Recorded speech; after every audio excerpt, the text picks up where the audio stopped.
नमस्कार। स्वागत है आप सभी का भाषा की पाठशाला में। अब बात जब भाषा की हो चुकी है और भाषा से संबंधित हम पाठ पढ़ भी चुके हैं, तो आज थोड़ी सी बात करते हैं कि भाषा का जो कौशल है, कि हमारे बोलने का कौशल है, जो हम अभिव्यक्ति का कौशल रखते हैं, दूसरे के सामने अपनी बात रख सकते हैं, उससे संबंधित हम एक छोटी सी पहले गतिविधि करेंगे, एक्टिविटी। फिर जानेंगे कि हम में भाषा का कौशल कितना है, कितनी कमी है, कितने सुधार की अपेक्षा है। तो सबसे पहले एक छोटी सी गतिविधि, उसके बाद आगे की पढ़ाई करते हैं।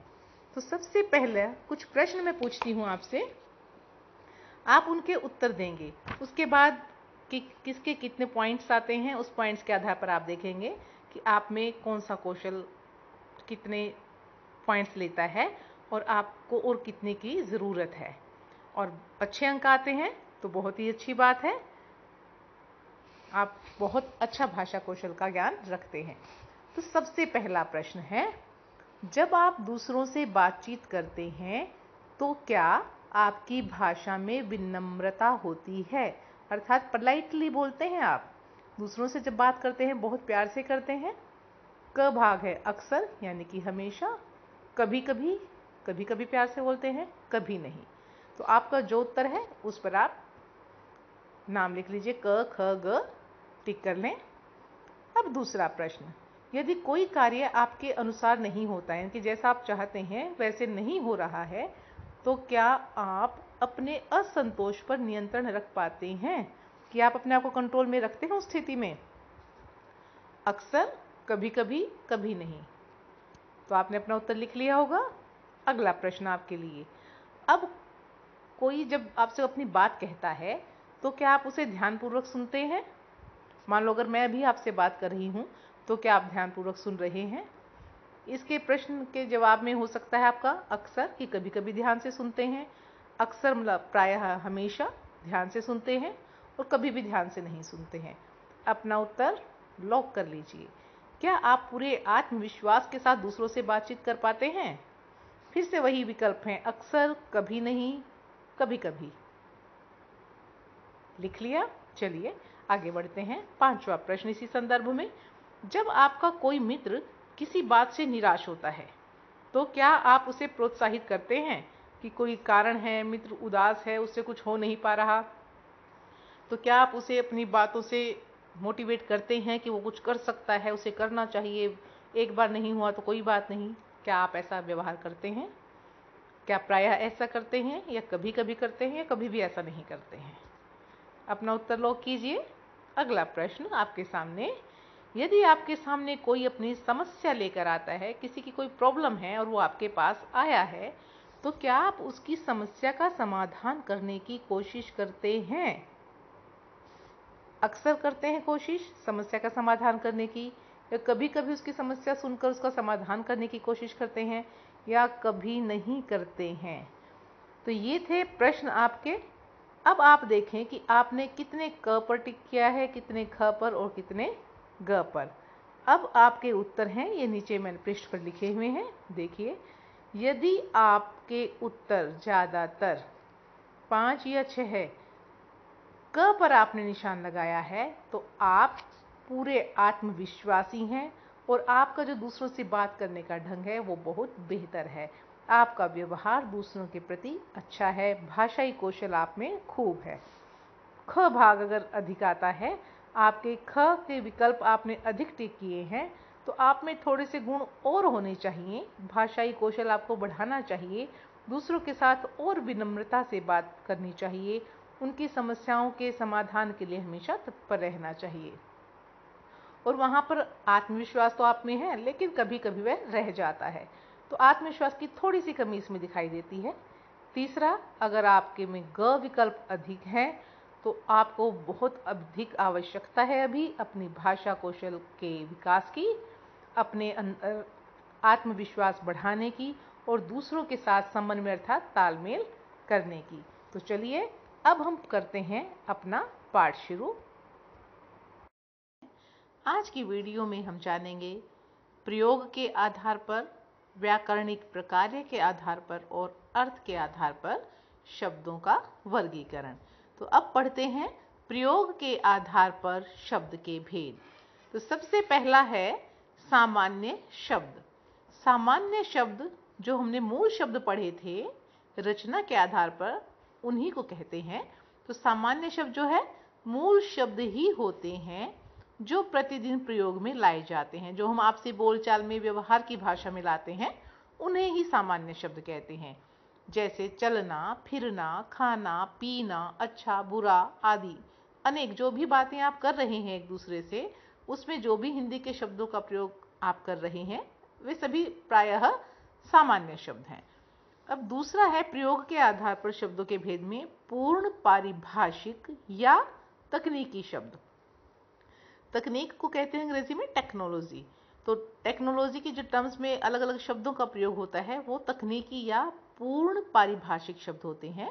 इससे समझेंगे कि जैसे कोई भी फील्ड है, चाहे वो कोर्ट से रिलेटेड है, चाहे वो बैंक से रिलेटेड है, या किसी पर्टिकुलर सब्जेक्ट से रिलेटेड है, या कि किसी विषय से जुड़ी हुई है, शिक्षा से, चिकित्सा से, खेलों से, तो कुछ अलग अलग स्पेशल कुछ खास ऐसे शब्द होते हैं जो केवल वहीं पर प्रयोग में आते हैं। सामान्य लोगों को, आम जनता को उनकी जानकारी कम होती है। अगर कोई पटवारी है, खेत से जुड़ी हुई बातें करता है, उसके माप तोल की बात करता है, नाप तोल की, तो हमें नहीं समझ आती हैं कि उसके शब्द क्या कहना चाहते हैं। इंतकाल, तो हमने तो इंतकाल पढ़ा है, किसी निधन को कहते हैं, लेकिन वहां पर इंतकाल का अर्थ कुछ और होता है। तो ऐसे शब्द जो विशेष क्षेत्र में ही प्रयोग में आते हैं उनको पूर्ण पारिभाषिक या तकनीकी शब्द कहा जाता है। तो ये शब्द किसी विषय विशेष से संबंधित होते हैं जो कानून आदि के क्षेत्र में प्रयुक्त होने वाले जैसे शब्द होते हैं। बैंक में, कार्यालय में, विज्ञान के, साइंस में बहुत सारे शब्द हैं जो आप पढ़ते हैं, वेलोसिटी वगैरह, तो साइंस के अपने शब्द हैं। ऐसे ही हर भाषा के होते हैं, हर विषय के होते हैं। इन शब्दों के अर्थ आपको कोश में नहीं मिलते। शब्दकोश में जनरली यानी सामान्यतः कौन से होते हैं जिनका हम प्रयोग में, सामान्य प्रयोग में लाते हैं। जो इस तरह के शब्द हैं उनके लिए अलग से शब्दकोश होता है, या फिर हमारे ही शब्दकोश के अंत में पारिभाषिक शब्द दिए गए होते हैं विषय से संबंधित। शब्दकोश के बीच में जहां हम वर्णमाला के अनुसार देखते हैं वहां नगण्य होती है इनकी संख्या, कोई कोई शब्द देखने को मिलता है, वो भी इसलिए क्योंकि वो व्यवहार में, आम बोलचाल की भाषा में शामिल हो चुका होता है। तो ऐसे शब्दों का अर्थ हमें विशेष रूप से जानने की आवश्यकता पड़ती है, प्रयास करना पड़ता है, किसी और से पूछना समझना पड़ता है। तो तकनीकी शब्द, जैसे उदाहरण के लिए इसने बोला है कार्यालय के क्षेत्र में मिसिल। अब मिसिल अगर हम कहेंगे किसी को नहीं समझ आएगा मिसिल क्या होता है। मिसिल जैसे हम फाइल करते हैं, पेपर्स हैं बहुत सारे, तो हम उनको टैग करके एक जगह बांध के रख लेते हैं, तो उसके लिए इसका प्रयोग होता है। अब बैंकिंग में जाएंगे, बैंक में जाएंगे, ऋण जो कर्ज होता है उसके लिए ऋण शब्द का प्रयोग करते हैं। ऐसे एक शब्द है रस। रस हम कहेंगे खाने का भी रस होता है, जिसे हम कहते हैं चाय के साथ खाते हैं। फलों के रस होते हैं, उन्हें रस कहते हैं। गन्ने का रस, नींबू का रस, या सब्जियों का निचोड़, फलों का निचोड़, उसको हम रस कहते हैं। लेकिन अगर हिंदी विषय से संबंधित रस का प्रयोग हम करते हैं तो उसमें रस जो है साहित्य से जुड़े हुए रसों की बात होती है, जो संख्या में 9 होते हैं। उनका विशेष नाम है, उनकी पहचान है, उनकी परिभाषा है, उसके अपने अनेक अंग हैं। तो रस अगर हिंदी साहित्य से जुड़ा हुआ प्रश्न है तो वहां पर फलों के रस से उसका कोई मतलब नहीं होता। तो वहां रस क्या हो गया, वहां पर रस पारिभाषिक शब्द हो गया। अब तीसरा है अर्ध पारिभाषिक शब्द। अर्ध होता है आधा, कि पारिभाषिक तो है लेकिन अर्ध है। अब आधे आधे पारिभाषिक का मतलब कि जब शुरुआत हुई तो किसी विशेष क्षेत्र से हुई तो पूर्णतः पारिभाषिक थे, लेकिन धीरे धीरे प्रयोग से क्या है, सामान्य लोगों तक उनकी पहुंच बन गई। हमारे लिए वो थोड़े कॉमन हो गए, सामान्य हो गए कि हम भी उसकी जानकारी रखने लगे। सुनने में हमें कुछ विशेष नहीं लगता, हमें लगता है हम रोज के जीवन में यूज कर लेते हैं, कभी कभी हमें सुनने को मिल जाते हैं, तो उनका अर्थ हमें समझ आ जाता है। तो ऐसे शब्द कहलाते हैं अर्ध पारिभाषिक शब्द। अब जैसे इसमें 3 जिसने अर्थ शब्द लिखे हुए हैं, वेग, गति, चाल, वेलोसिटी, स्पीड, मोशन। अब फिजिक्स के शब्द हैं ये वैसे तो, लेकिन जब हम सामान्य जीवन में भी, उसकी गति तो बहुत तेज है, उसकी चाल इतनी स्पीड से चलता है, तो इस तरह के शब्दों का हम प्रयोग करते हैं। तो ऐसे शब्द कहलाते हैं अर्ध पारिभाषिक शब्द। अब है व्याकरणिक प्रकार्य के आधार पर शब्द। व्याकरणिक प्रकार्य क्या होता है कि व्याकरण में जब हम प्रयोग में शब्दों को लाते हैं तो उस आधार पर शब्द के अनेक भेद होते हैं, उसका परिचय हो जाता है अलग से। जैसे शब्द और पद हम कहते हैं, वाक्य में प्रयुक्त होने पर शब्द पद कहलाता है। तो जब हम उसे वाक्य में प्रयोग में लाते हैं तो उसका लिंग, वचन, काल, कारक, इन चीज़ों का उस पर प्रभाव पड़ता है, कुछ पर नहीं पड़ता है। तो इस आधार पर शब्दों के दो भेद हो जाते हैं, मुख्य रूप से दो हैं, फिर उनके आगे अनेक हो जाते हैं। तो व्याकरणिक प्रकार्य के आधार पर हैं विकारी और अविकारी। विकारी होता है, विकार जमा ई से बना है, तो विकारी में विकार का अर्थ है बदलाव, परिवर्तन। ऐसे शब्द जिनका प्रयोग करने पर उनमें परिवर्तन आ जाता है। अ मतलब नहीं, विकारी जिनमें परिवर्तन नहीं आता है। किस कारण से? लिंग, वचन, काल, कारक, इनकी वजह से अगर किसी शब्द के रूप में परिवर्तन आता है तो वो विकारी कहलाते हैं। परिवर्तन नहीं आता है तो अविकारी कहलाते हैं। अब उदाहरण से समझते हैं कैसे। अब मैंने एक शब्द लिया लड़का। अब लड़का जो शब्द है हम कहेंगे पुल्लिंग है।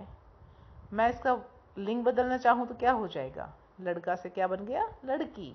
अब मैंने कही एक वचन है, हम बहुवचन बनाना चाहें, हो जाएगा लड़के। मैंने कहा पढ़ा रही हूँ, स्त्रीलिंग में है, पुल्लिंग करेंगे पढ़ा रहा हूँ, बहुवचन करेंगे पढ़ा रहे हैं। तो इनका जो है रूप बदलता जाता है। तो ऐसे शब्द होते हैं विकारी।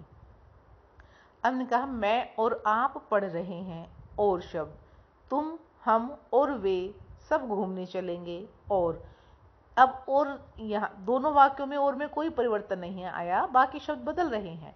तो जिन शब्दों में परिवर्तन नहीं आता, कुछ भी बदलिए, वो एज इट इज लिखे जाएंगे ज्यों के त्यों, तो वो कहलाते हैं अविकारी शब्द। अब विकारी और अविकारी के आगे भेद हैं जो विस्तार से आगे हमें अपनी व्याकरण में पढ़ने हैं। यहाँ मैं सिर्फ नाम पढ़ देती हूँ कि विकारी कौन कौन से होते हैं। 4 होते हैं: संज्ञा, सर्वनाम, विशेषण और क्रिया। अविकारी होते हैं समुच्चय बोधक, संबंध बोधक, क्रिया विशेषण और विस्मयादि बोधक। इसके अलावा एक और होता है जिसे हम निपात कहते हैं। तो कुछ पुस्तकों में उसका जिक्र होता है, कुछ में नहीं है। आपके में 4 ही लिखे हैं, तो हम उसको भी कर लेंगे। तो इनका विस्तार से अध्ययन करेंगे हम जब इन पाठों को अच्छी तरह से पढ़ेंगे।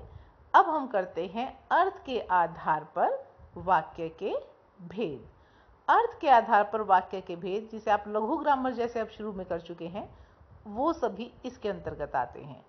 अर्थ के आधार पर वाक्य के भेद हैं एकार्थी, अनेकार्थी, पर्यायवाची और विलोम। एकार्थी होता है ऐसे शब्द जिनका एक अर्थ होता है, नाम से स्पष्ट हो जाता है। अनेकार्थी ऐसे शब्द कि शब्द एक है, उसके अर्थ अनेक हैं।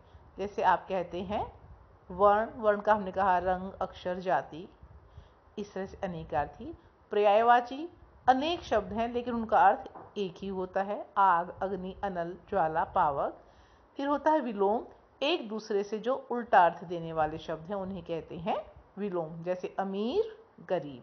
तो ये शब्द अर्थ के आधार पर होते हैं और इनको हम अलग से हमारे पाठ्यक्रम में दिया हुआ है, हम लिखते भी हैं, याद भी करते हैं और प्रयोग में भी लाते हैं।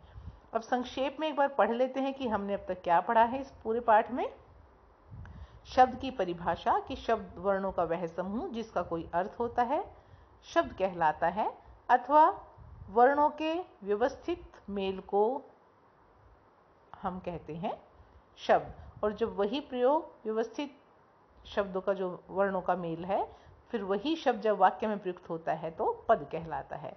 फिर हमने पढ़ा स्रोत के आधार पर शब्द के 4 भेद हैं: तत्सम शब्द, तद्भव शब्द, देशज शब्द और विदेशी शब्द। संस्कृत के शब्दों का जो का त्यों प्रयोग तत्सम में आता है, रूप बदल कर आते हैं संस्कृत से तो तद्भव हो जाते हैं। देश की विभिन्न भाषाओं बोलियों से आए हैं तो वो देशज कहलाते हैं। विदेशी भाषाओं से ग्रहण किए गए हैं तो विदेशी कहलाते हैं। फिर रूढ़ शब्द होते हैं जिनका एक अर्थ प्रचलित होता है, निश्चित होता है।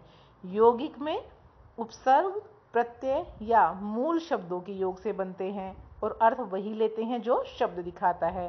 और योग रूढ़ शब्द वे होते हैं कि जो बनते तो योग से हैं लेकिन उनका एक विशेष अर्थ प्रचलित हो जाता है, वो योग रूढ़ कहलाते हैं। तो यहाँ पर हमारा पाठ पूर्ण होता है। आगे हम पढ़ेंगे इसके बाद अगला पाठ अगली वीडियो में। तब तक के लिए धन्यवाद।